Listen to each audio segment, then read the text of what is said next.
Hello everyone, this is Satyaprakash. Welcome to my channel. This is part 1 of ASP.NET Core. In this video, I will show you what is the introduction to ASP.NET Core tutorial. So in this course, we'll discuss all the basic, intermediate and advanced ASP.NET Core concepts that will help you build data-driven web application. And in the end of the course, we'll be able to perform some CRUD operation, that is create, read, update and delete, using SQL DB as our DB database part. So in this video we'll discuss a few points, that is what is ASP.NET Core and its benefits, and ASP.NET Core prerequisites. So we'll create an ASP.NET Core project from scratch after this part 1 video, and as we build this project and progress through this course of series, we'll discuss all these things we need to know to build data-driven web application using this latest ASP.NET Core web framework from Microsoft. So in ASP.NET Core series, we'll discuss the details, that is ASP.NET Core, ASP.NET Core MVC, ASP.NET Identity Core for security, and Entity Framework for data access. And what are the benefits and what is ASP.NET Core and what are the benefits? So ASP.NET Core is a cross-platform, high-performance open source framework for building modern cloud-based internet connected application. So ASP.NET Core is a redesign of ASP.NET 4.x. For this reason, it was initially called ASP.NET 5, but later it is renamed to ASP.NET Core 1.0.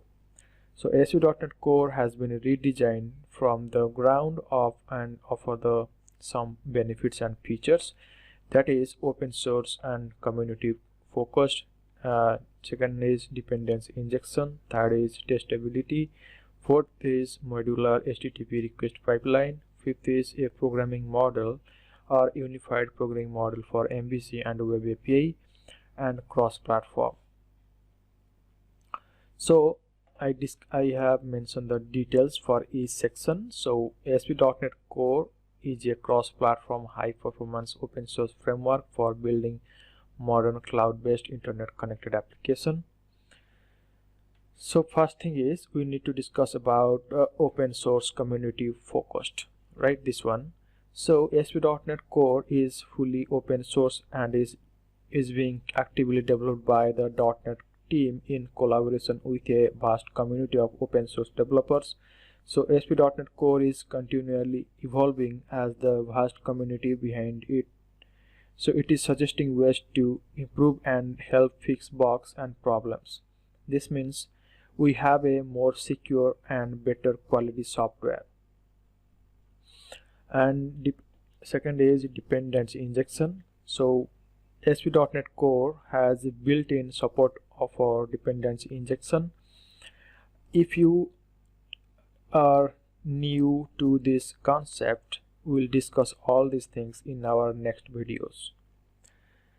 So third point is testability. So with built-in dependency injection and the unified programming model for creating web application and web API, unit testing ASP.NET Core application is easy to understand. And fourth point is modular HTTP request pipeline. So ASP.NET Core provides modularity with middleware components. In ASP.NET Core, we compose the request and response pipelines using the middleware components. It includes a rich set of built-in middleware components. We can also write our own custom middleware components. As we progress through the series of course in ASP.NET Core, I will show you what are the middleware components are, and by using them to compose request and response pipeline, and what are the steps.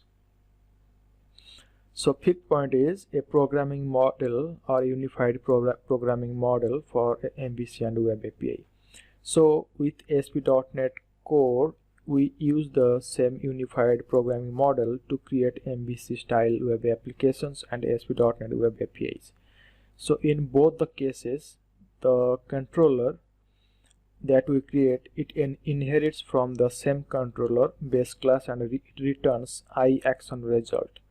So iActionResult is an interface, as the name implies, and it has got several implementations. ViewResult and JSONResult are just two examples of the built-in result types that implement iActionResult interface. So in this case of a web API, the controller returns a JSON result, and in web API and in case of MVC style web application, it returns view result. So I will repeat again this line, that in case of web API, the controller returns a JSON result, and in case of an MVC style web application, it returns a view result. If this does not make sense at the moment, so I'll discuss these things in detail in my upcoming videos. Okay, and the sixth point is cross-platform. So ASP.NET 4.x application can run only on Windows platform, whereas ASP.NET Core applications can be developed and run across the different platforms like Windows, Mac OS, or Linux. Okay, and ASP.NET 4.x application can be hosted only on IIS, but whereas ASP.NET Core application can be hosted on IIS, Apache, Docker, or even self-host in your own process. From a development standpoint, we can either use Visual Studio or Visual Studio Code for building .NET Core applications. Also, we can prefer third-party editors or applications like Sublime. Alright, so what are the course prerequisites for ASP.NET Core, or whatever the skills you need to understand the ASP.NET Core application? So basic HTML, CSS, and C#, and this course is required to be basic knowledge, and prior to MVC knowledge, MVC knowledge is also helpful for that ASP.NET Core applications. Even you don't have experience with MVC application, we'll discuss all the required MVC basics in this ASP.NET Core series as well. Alright, so guys, that's it for today. Thank you for listening. Have a great day.